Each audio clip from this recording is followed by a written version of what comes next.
we all ought to talk to each other with the language of respect.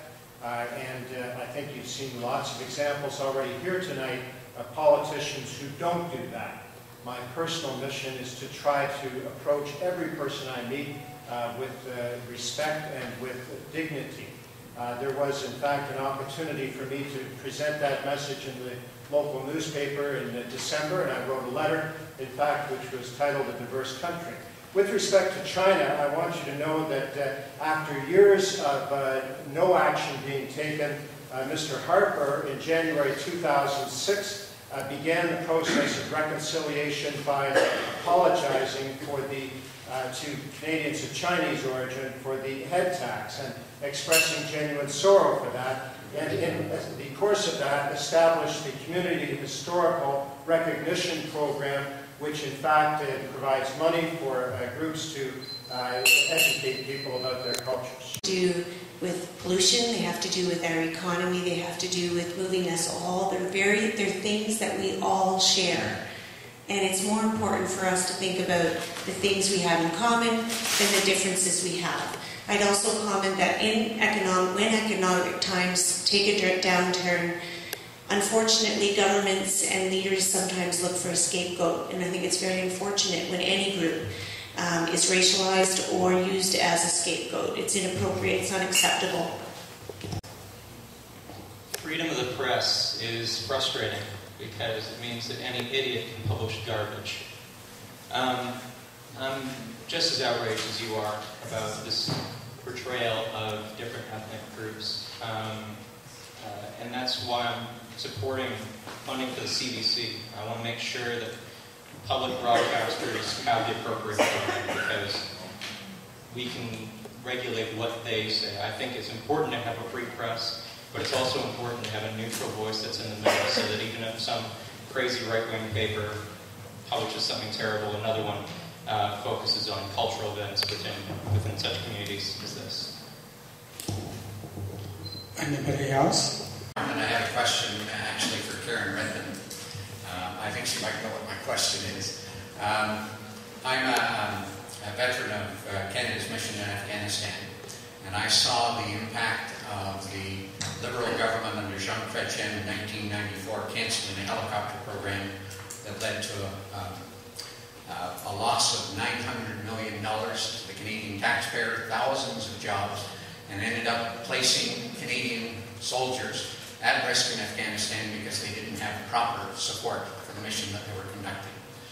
My question is to Karen, with your Mr. Ignafi indicating that he's planning to cancel the F-15 fighter program and the fact that the CF-18 will no longer be supportable past the end of this decade. What is the strategy of the Liberal Party for national defence for Canada? Thank you very much. It's an important question.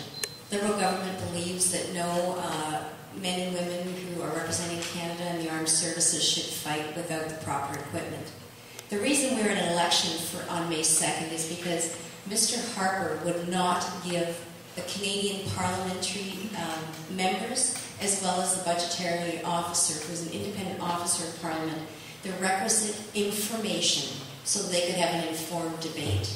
Yes, we may have to buy new planes, but what I'm hearing from experts, and I read about it from the United States, is that these cost $175 million, and that does not include engines, and that does not include electronics.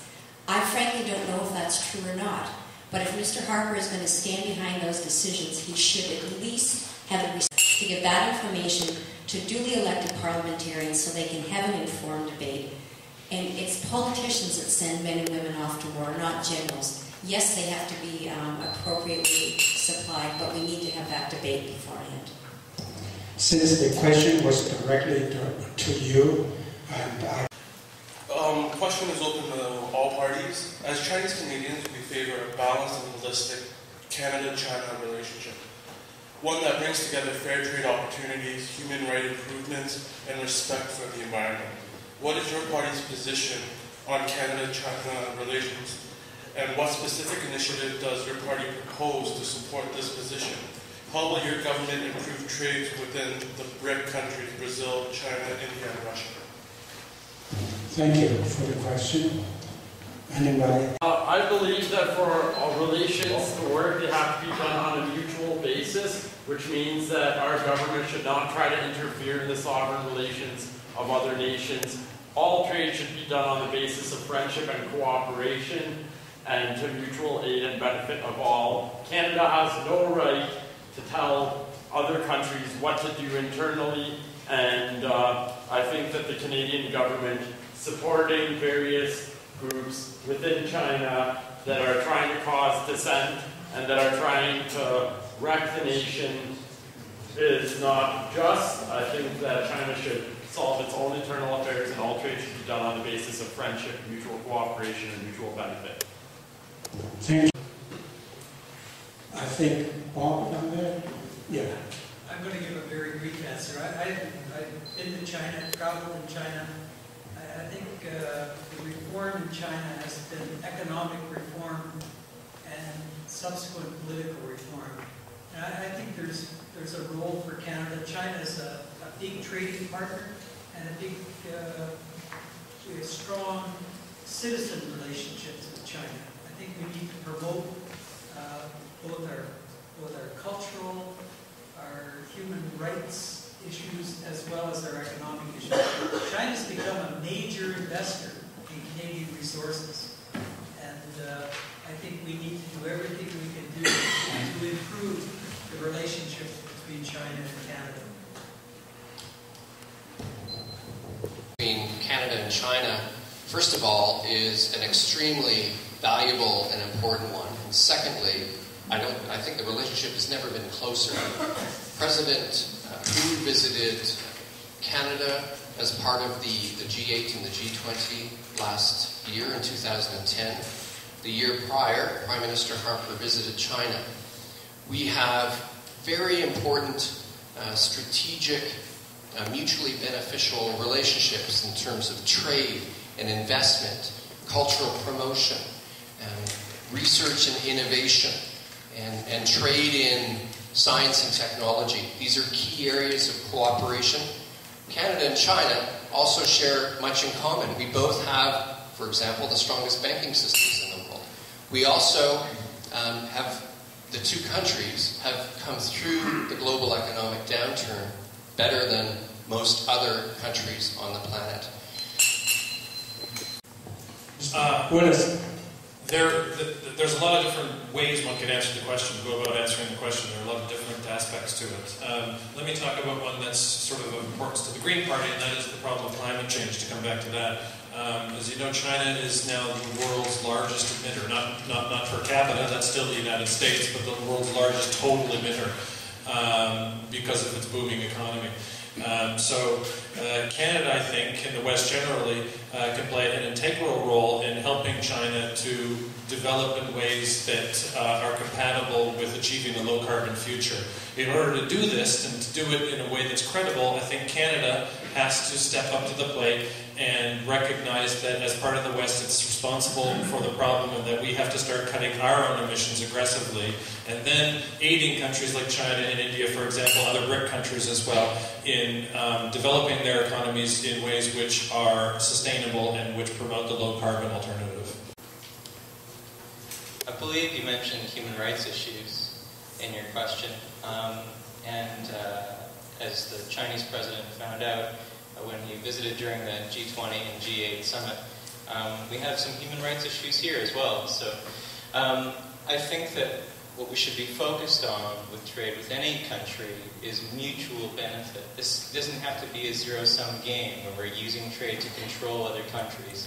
I think that we need to stay sovereign as a nation and act responsibly, but I also think it's important that as part of acting responsibly, that we trade for mutual benefit, not to control or influence other countries, before we get our own house in order. Thank you. The issue of fair trade, not free trade, has to be brought up. Certainly an NDP government will work towards continuing to foster a relationship with China. Certainly the issue of human rights can be a very difficult subject, and we certainly don't want to lecture other countries. But at the same time, we do need to open a debate and open a dialogue, and certainly we could we can most definitely achieve that with taking a look at a fair trade agreement, not a free trade agreement. This question is open for all parties. Each of you has said that your party will do a lot of initiatives on healthcare, education, pension, and also immigrant services. My question is, how can you do it without raising tax? Thank you. Thank you. Tax. At this point in time, Canada has one of the lowest corporate taxes. At the same time, it's poor people who are losing because of cuts to social services.